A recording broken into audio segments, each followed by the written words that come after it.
Hi, welcome back to school. This month we are celebrating Article 28, the right to learn and go to school. So there's a few ideas of things you might be able to do in your school or your education setting to think about this article. It could be thinking about the term ahead and thinking about things you'd like to learn. It could be, if you're already reading this, listening to this after a week, you could think about something you've learned in the last week, something you'd like to learn in the next week.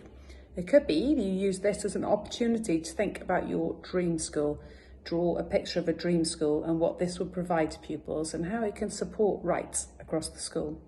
We hope that you have an opportunity to think about how rights are already supported across the school. You could do your own treasure hunt across school to look at how rights are happening in your school.